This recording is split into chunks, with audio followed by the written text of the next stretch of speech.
Ces mythes sur les aliments sains pour chats sont-ils vrais ou faux? Il y a des années, alors que j'étais jeune reporter pour un grand quotidien, un rédacteur en chef chevronné et à succès m'a donné ce conseil. Si ta mère te dit qu'elle t'aime, regarde-le. Il m'a appris à ne jamais prendre les choses pour argent comptant et à ne jamais laisser le battage publicitaire éclipser les faits et la science. Des décennies plus tard, ces conseils peuvent vous être utiles lorsqu'il s'agit de choisir la meilleure nourriture pour maximiser la santé nutritionnelle de votre chat. C'est pourquoi Catster a contacté 3 experts félins renommés plus que disposés à démystifier ces mythes courants sur les aliments sains pour les chats.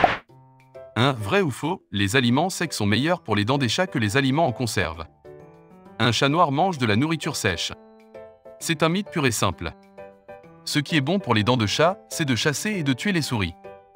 À part cela, la seule bonne chose pour les dents est de bons soins dentaires à domicile et des examens vétérinaires réguliers. 2. Vrai ou faux, tous les grains contenus dans la nourriture pour chats sont mauvais. Les chats sont de vrais carnivores et n'ont pas été conçus pour manger beaucoup de glucides, la viande est chère et l'ajout de céréales à l'alimentation aide à maintenir le coût des aliments pour chats à un niveau raisonnable. Les gens s'inquiètent des glucides qui prédisposent les chats à des maladies comme le diabète. Cependant, je ne pense pas que ce soit les glucides eux-mêmes qui prédisposent au diabète. Certains chercheurs scientifiques croient que l'obésité, comme la suralimentation d'un chat, est ce qui peut contribuer au développement du diabète. Heureusement, il existe des régimes sur ordonnance si le diabète est détecté tôt qui peuvent être administrés pour éviter le besoin d'injection d'insuline. 3. Vrai ou faux, les ingrédients sur l'étiquette des aliments pour animaux de compagnie déterminent la qualité de la nourriture.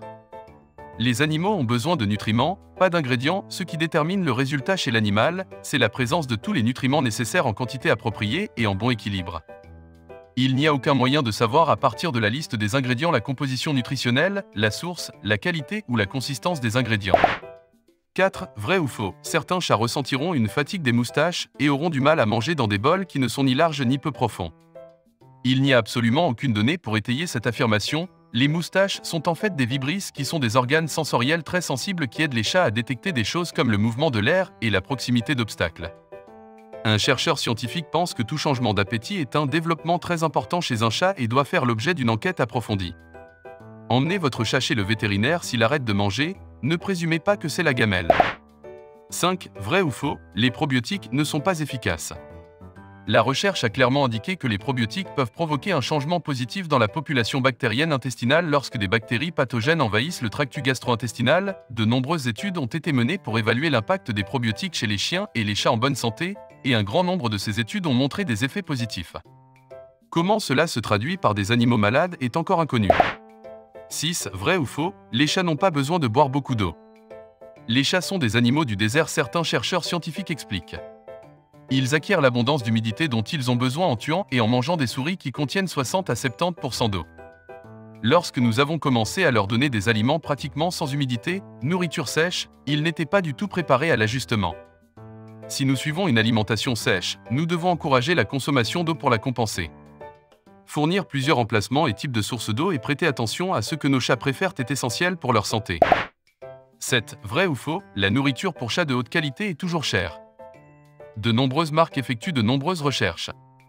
Ils ne se contentent pas de formuler des aliments pour répondre aux normes de l'AAFCO, Association of American Feed Control Official, explique le Dr Plotnik. Ils effectuent des essais d'alimentation au cours desquels ils donnent les aliments aux chats dans leurs installations de recherche et surveillent leurs résultats. Ces types de données coûtent de l'argent et cela va être répercuté sur le consommateur. D'après l'expérience d'un chercheur scientifique, l'idée fausse la plus courante à propos de la nourriture, de la nutrition pour chats est qu'une taille unique convient à tous. Je suggère aux propriétaires de sélectionner quelques régimes qui leur plaisent, puis de les proposer à leurs chats pour identifier leurs préférences. De cette façon, les deux seront satisfaits de ce qui est nourri, ce qui, je l'espère, facilitera des interactions plus enrichissantes pour tous.